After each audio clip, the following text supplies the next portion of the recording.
आजीवन कारावास से बचने के लिए भोपाल के एक कैदी ने फिल्म अंधा कानून जैसी स्क्रिप्ट को हूबहू नकल कर डाला।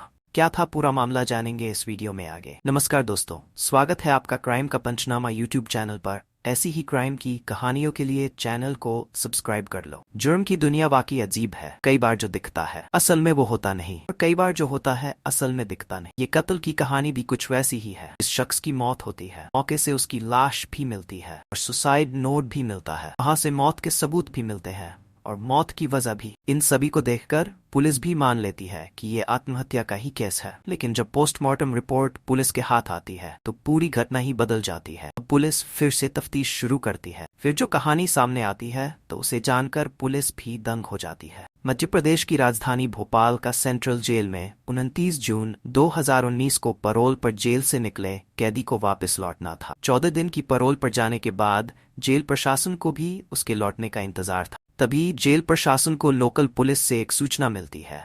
सूचना थी कि उस कैदी की मौत हो गई है। हत्या के केस में उम्र कैद की सजा मिलने और जेल की जिंदगी से परेशान होकर उसने घर में ही आत्मदाह कर लिया। लोकल पुलिस ने बताया कि कैदी ने एक सुसाइड नोट भी छोड़ा है। हैंडराइटिंग भी उसी की है और मौत की वजह भी बताई है। इसलिए अब उसके शव का पोस्टमार्टम कराकर केस को बंद करने की तैयारी।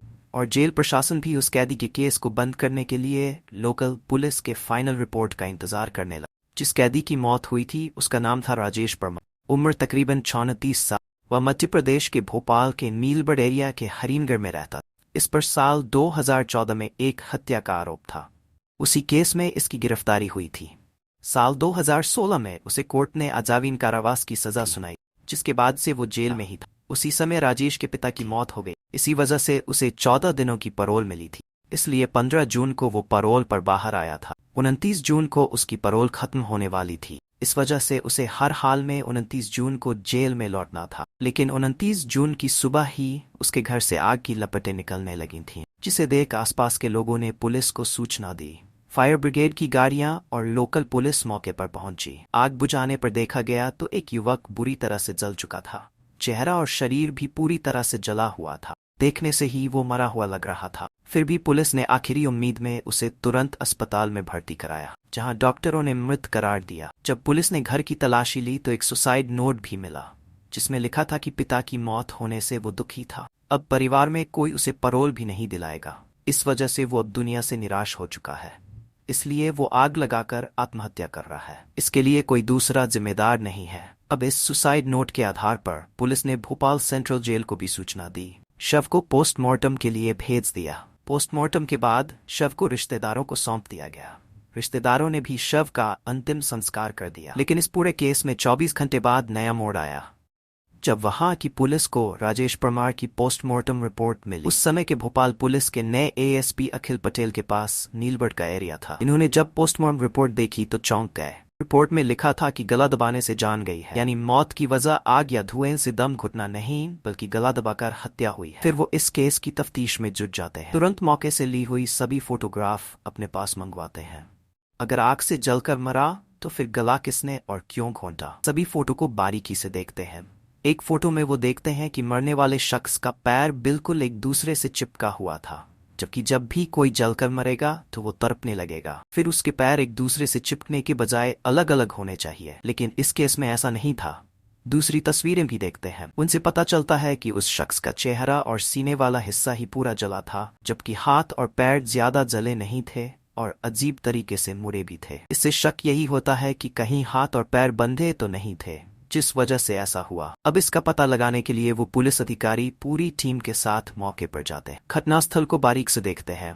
फिर आसपास के लोगों से पूछताछ करते हैं तो पता चलता है कि एक दिन पहले राजेश परमार के साथ एक या दो और लोग भी देखे गए थे। अब पुलिस इस केस की फाइल को बंद करने की जगह फिर से खोलती है और जांच शुरू करती। अब पुलिस को ये शक हुआ कि जिसकी मौत हुई उसकी पहले गला घोंटकर हत्या की। लेकिन राजेश को जब सुसाइड ही करना था तो उसकी पहले हत्या क्यों की? अगर किसी ने गला दबाया तो वो कौन था?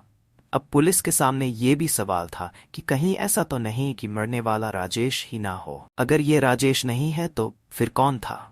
इन सब सवालों का पता लगाने के लिए पुलिस ने उसके मोबाइल नंबर का पता लगाया। फिर रिश्तेदारों के जरिए उसका एक नंबर मिला जो जेल से आने के बाद एक्टिव था, लेकिन अब बंद था। उसकी आखिरी लोकेशन भी भोपाल की ही थी।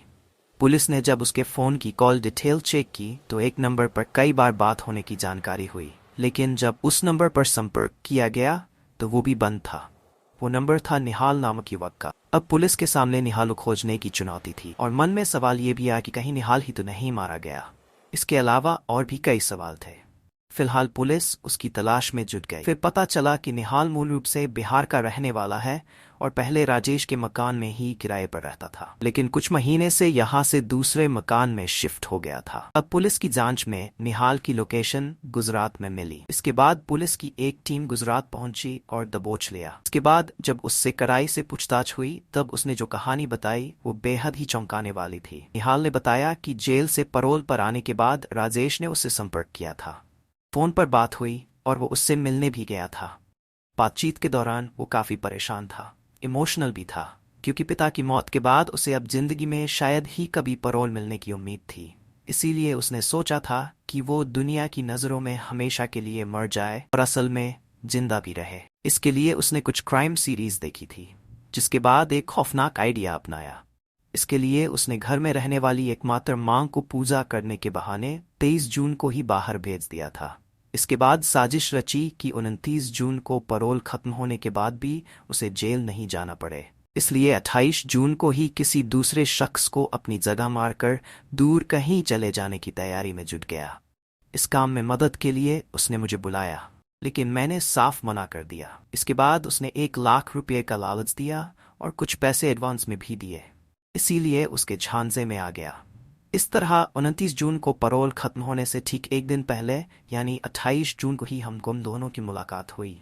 28 जून की शाम को ही दोनों घर पर ही फोन छोड़कर घूमने निकले ताकि लोकेशन ट्रेस ना हो सके। इसके बाद एक पेट्रोल पंप के पास राजेश को अपने ही उम्र और लंबाई वाला एक युवक मिला।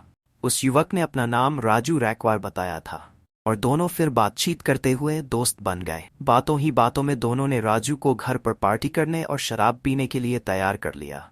राजू मजदूरी करता था, इसलिए खाने और शराब के लालच में तुरंत तैयार हो गया। राजू भी दोनों के साथ राजेश के घर पर आ गया। यहाँ पर राजू को इन दोनों ने खूब जमकर शराब पिलाई। जब उसने अपना होश खो दिया तभी राजेश ने उसकी गला दबाकर हत्या कर दी।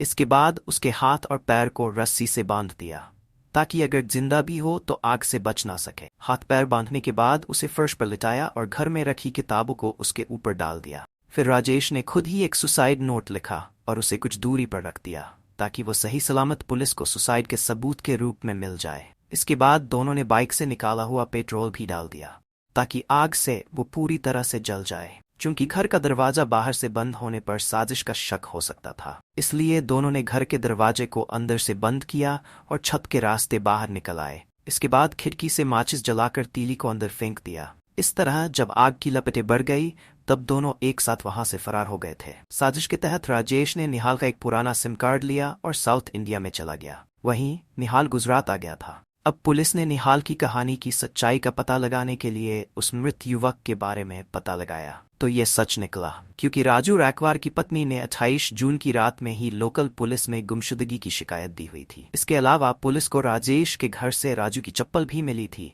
जिसे उसकी पत्नी ने पहचान लिया था। ये जानकर पुलिस अब जांच में तेजी से जुट गई। अब पुलिस को पूरी कहानी समझ में आ गई थी, लेकिन जब तक राजेश आंखों के सामने नहीं आ जाता तब तक जांच अधूरी ही थी। अब पुलिस को ये यकीन था कि आज नहीं तो कल राजेश किसी भी तरह निहाल से जरूर संपर्क करेगा। राजेश भी निहाल का एक पुराना सिम कार्ड ले गया था। इस तरह अगले ही दिन आखिरकार राजेश का फोन निहाल के पास आ ही गया। पुलिस की मौजूदगी में ही निहाल उससे बात करने लगा। राजेश ने वहां के हालात के बारे में पूछा कि कुछ गड़बड़ तो नहीं है। निहाल ने बताया कि कोई गड़बड़ नहीं है, पुलिस को कुछ पता नहीं चला। इसके बाद राजेश ने कहा कि चेन्नई में उसे कुछ मदद चाहिए, अगर कोई दोस्त हो तो बताना। इस पर निहाल ने कहा कि वो उसे जल्द ही बताएगा। इसके बाद फोन कट हो गया। अब पुलिस ने भी राजेश को पकड़ने के लिए पूरी फिल्मी कहानी रची। इसके तहत पुलिस के कुछ लोगों को चेन्नई भेजा और उन्हें लोकल बनकर राजेश से मिलने के लिए बोला। इस तरह निहाल ने राजेश को चेन्नई में रहने वाले अपने एक दोस्त का जिक्र करते हुए उसका फोन नंबर शेयर किया, जिसके बाद राजेश पुलिस वाले को ही निहाल का दोस्त समझकर उससे बात की और मिलने गया। जैसे ही राजेश ने लुंगी और माथे पर तिलक लगाए, दो युवकों को निहाल का दोस्त समझकर मदद मांगने पहुंचा तभी उसे पकड़ लिया गया। इस तरह पुलिस ने एक ब्लाइंड मर्डर केस का खुलासा करते हुए 8 जुलाई 2019 को पूरे केस को मीडिया के सामने लाया था।